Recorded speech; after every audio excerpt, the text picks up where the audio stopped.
अस्सलाम वालेकुम। कैसे आप सब? उम्मीद करता हूँ सब ठीक होंगे, अच्छे से रह रहे होंगे, ज़िंदगी को एंजॉय कर रहे होंगे। आज हम आईबीएस के बारे में बात करेंगे, इरिटेबल बाउल सिंड्रोम के बारे में बात करेंगे। ये आईबीएस क्या होता है, आईबीएस के सिम्टम क्या होते हैं, आईबीएस का ट्रीटमेंट क्या होता है, क्यों आईबीएस के जो पेशेंट होते हैं वो ठीक नहीं होते या फिर वो बार बार डॉक्टर्स बदलते रहते हैं, और आईबीएस के जो पेशेंट होते हैं वो ज़्यादातर डिप्रेशन एंजाइटी का शिकार होते हैं। सो ये सारी चीज़ें जो है इनके ऊपर आज हम बहुत ही आसान ज़ुबान में, सिंपल ज़ुबान में डिस्कस करेंगे। सबसे पहले अगर आप मेरे चैनल पर नए हैं तो चैनल को सब्सक्राइब कर लें, बेल के बटन को दबाएं ताकि मेरी आने वाली हर वीडियो का नोटिफिकेशन आपको मिल सके। सबसे पहले अब ये देखते हैं कि आईबीएस क्या होता है। देखिए, आईबीएस एक बड़ी आंत की बीमारी है जिसमें आपकी बड़ी आंत या कोलून जो होती है उसकी जो मूवमेंट होती है वो बहुत ज़्यादा स्लो हो जाती है या बहुत ज़्यादा फास्ट हो जाती है। आप इसको और सिंपल ऐसे कह सकते हैं कि जो आपकी बड़ी आंत के अंदर पखाना होता है उसकी मूवमेंट जो होती है या कॉन्ट्रैक्ट करती है आपकी जो बड़ी आंत, वो बहुत आहिस्ता आहिस्ता करना शुरू हो जाती है, बहुत तेज़ करना शुरू हो जाती है। अब जो आईबीएस होती है इसकी दो किस्में होती हैं, एक आईबीएस सी होती है और एक आईबीएस डी होती है। सी से मतलब होता है आपको कॉन्स्टिपेशन हो जाती है, कब्ज़ हो जाती है, और एक आईबीएस में आपको डायरिया हो जाता है, लूज मोशन हो जाते हैं, पतले पतले पखाने आते हैं। तो ये इसकी किस्में होती हैं। अब इसको हम दो हिस्सों में देख लेते हैं ताकि हमें बात अच्छे से समझ आए। एक तो ये है कि आपको ये पता है कि आईबीएस है, मुझे पेट के अंदर दर्द है, या फिर बड़ी आंत का ये एक इन्फेक्शन हुआ है, बड़ी आंत के अंदर दर्द है मुझे। लेकिन इसका ताल्लुक डायरेक्टली आपके दिमाग से होता है। वो कैसे होता है? अगर आप आईबीएस के 100 मरीज़ देखेंगे तो उसमें से 90 आपको डिप्रेशन के मरीज़ मिलेंगे, एंजाइटी के परेशान मिलेंगे, क्योंकि वो ठीक ही नहीं होते हैं, बार बार डॉक्टर बदलते रहते हैं। प्रॉब्लम ये है कि जब आप खाना खाते हैं तो खाना जो होता है वो आपकी जो खुराक की नाली है उसमें से आपके सीधा जाते हैं स्टोमिक के अंदर, स्टोमिक थोड़ा उसको तोड़ फोड़ करता है, उसके बाद वो भेजता है आपकी छोटी आंत के अंदर, छोटी आंत कॉन्ट्रैक्ट करती है तो वो आता है बड़ी आंत के अंदर, बड़ी आंत कॉन्ट्रैक्ट करती है तो पखाना बाहर आता है। ये एक सिंपल प्रोसेस है, होप्स कि सबको ही पता होगा। अब देखिए, ये जो सिस्टम हो रहा होता है, पूरा प्रोसेस चल रहा होता है, एक तो अल्लाह की तरफ से बनाया हुआ सिस्टम है और एक आपका डायरेक्टली ताल्लुक आपके दिमाग से होता है। अब ये है कि आपको पकाना आता है जब आप कोई खाना खाते हैं, ठीक है। खाना खाने के बाद जब आपको पकाना आता है तो आपका ब्रेन आपको सिग्नल भेजता है कि आपको वॉशरूम में जाना चाहिए, ठीक है।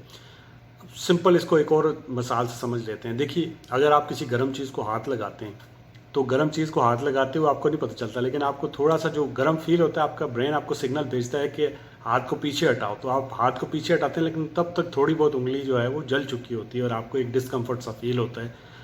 वो जो डिस्कम्फर्ट है, आप जब वॉशरूम जाते हैं और आपका वॉशरूम आपको क्लियर ही नहीं हो रहा है, ठीक है, या फिर आ रहा है तो बहुत पतला आ रहा है, थोड़ी देर बाद फिर आ जाता है, तो वो जो डिस्कम्फर्ट होता है उसकी वजह से लोग डिप्रेशन में चले जाते हैं, परेशान रहते हैं, और बार बार फिर इसकी एक और वजह है कि आपको जो आप डिप्रेशन के मरीज़ हो जाते हैं, परेशान रहते हैं कि मेरी बीमारी तो ठीक ही नहीं हो रही। उसकी वजह क्या होती है? ये होती है कि डॉक्टर के पास जाते हैं चूँकि इसका कोई टेस्ट ही नहीं है। तो आप डॉक्टर के पास गए, डॉक्टर ने आपको देखा, फिजिकल जो है आपका एग्ज़ाम किया, उसके बाद आपको दवाइयाँ लिख के दे दी। आप कहते हो डॉक्टर ने मेरा कोई टेस्ट ही नहीं किया, फिर आप दूसरे डॉक्टर के पास जाते हो। ऐसे, क्योंकि ये एक प्रोलॉन्ग डिजीज़ है, बहुत लाइफ लॉन्ग डिजीज़ है, बहुत लंबे अरसे तक चलती है। आप परेशान हो जाते हैं कि पता नहीं मेरे साथ क्या प्रॉब्लम चल रहा है। डॉक्टर कह रहा है आप ठीक हो, कोई टेस्ट भी नहीं करता है, और मैं बार बार बीमार ही रहता हूँ, मैं ठीक भी नहीं हो रहा हूँ। तो ये प्रॉब्लम होती है। इस वजह से लोग अक्सर आपने देखे होंगे कि जो आईबीएस के पेशेंट थे वो डिप्रेशन में रहते हैं, परेशान रहते हैं, डॉक्टर्स बदलते रहते हैं, ठीक है। ये था कि आईबीएस क्या होता है। अब देखिए, आईबीएस के जो सिम्टम है वो क्या होते हैं। देखिए, आईबीएस के सिम्टम में एक तो मैंने आपको बताया कि या तो आपको लूज मोशन होंगे, या फिर आपको कॉन्स्टिपेशन हो जाएगी, डायरिया होगा या कॉन्स्टिपेशन होगी। इसके अलावा पेट के अंदर दर्द होगा, पेट के अंदर ब्लोटिंग होगी, पेट फूला हुआ फील होगा। हमारे कश्मीरी ज़ुबान में कहते हैं पेट में आफार पड़ी हुई है, फूला हुआ महसूस हो रहा है, ठीक है। तो ये हो सकता है। इसके अलावा आपको जो है वो गैस बहुत ज़्यादा होगी आपको, या तो आपकी बैक एक, आपको जो कमर में दर्द होगा आपको इसके साथ, और इसके साथ आपको डिप्रेशन हो सकता है, एक बेचैनी सी, एक इज़्तिराब की सी कैफियत रहेगी और आप हर वक्त परेशान रहेंगे।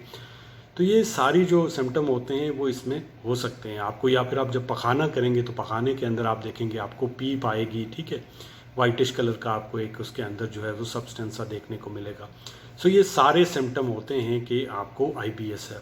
अब जो इसका जो टेस्ट है वो क्या किया जाता है। देखिए, मैंने जैसे आपको बताया इसका कोई टेस्ट नहीं होता, लेकिन किसी और डिजीज़, आपको कोई और बीमारी ना हो उसके लिए जैसे आपको जो है वो स्टूल टेस्ट करके देख सकते हैं, ठीक है, कोलोनोस्कोपी करके देख सकते हैं, आपकी जो पेशाब की जगह होती है वहाँ से देखा जा सकता है अंदर के अंदर कोई आपकी बड़ी आंत के अंदर कोई ऐसा कोई इन्फेक्शन तो नहीं हुआ हुआ, कोई सोजिश तो नहीं हुई हुई है, ठीक है, इन्फ्लामेशन तो नहीं हुई हुई है, या फिर वहाँ से एक छोटा सा टुकड़ा लेके बायोप्सी करके देखा जा सकता है, ठीक है। तो ये सारे टेस्ट किए जा सकते हैं किसी और डिजीज़ के लिए कि कोई और बीमारी तो नहीं है।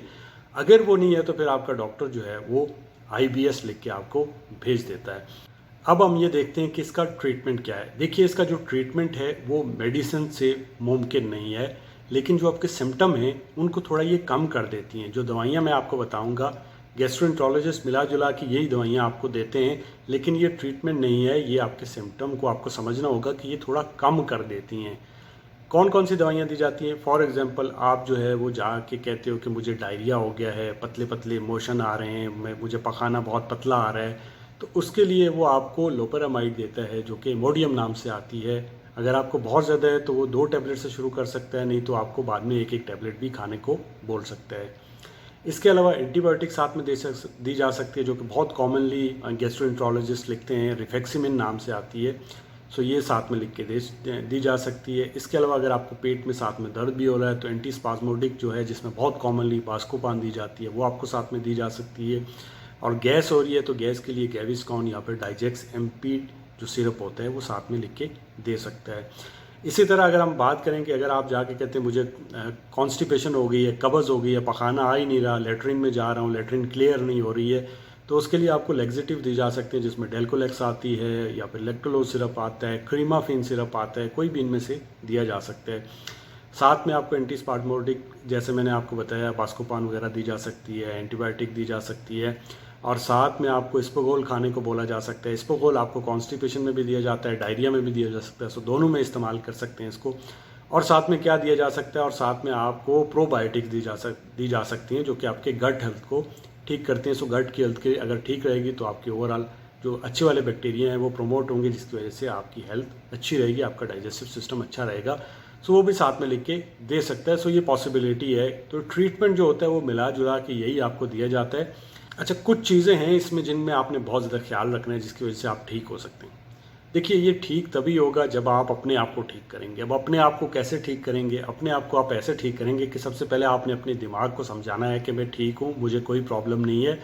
और ये दिमाग को समझाना है कि ये देखना है कि कौन सी चीज़ खाने के बाद, क्योंकि ये होता ही तब आप जब खाना खाते हैं, जब खाना खाते पेट के अंदर दर्द शुरू हो जाता है। सो आपने ये देखना है कि कौन सी चीज़ खाने से मुझे पेट में दर्द हो रहा है। मुझे दूध पीने से दर्द हो रहा है, मोस्टली ऐसा होता है कि दूध पीते हैं तो दर्द हो जाता है IBS में, या फिर आप ग्लूटेन जिन चीज़ों के अंदर है वो खाते हैं तो दर्द हो जाती है। मीठी चीज़ें खाते हैं तो उनसे आपको पेट के अंदर फ़ौरन ही दर्द 15 से 20 मिनट में शुरू हो जाता है। तो ये आपने देखना है कि कौन सी चीज़ के साथ, आपके खाने के साथ आपके पेट के अंदर दर्द शुरू हो जाए, सो उसको बंद करना है।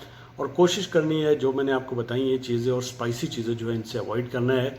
तो ये आपका जो IBS का प्रॉब्लम है ये ठीक हो जाएगा। सो सबसे पहले आपने अपने दिमाग को ट्रेन करना है, पानी ज़्यादा पीना है, वॉक करनी है, खाने को आराम आराम से चबा के खाना है और कम खाना है।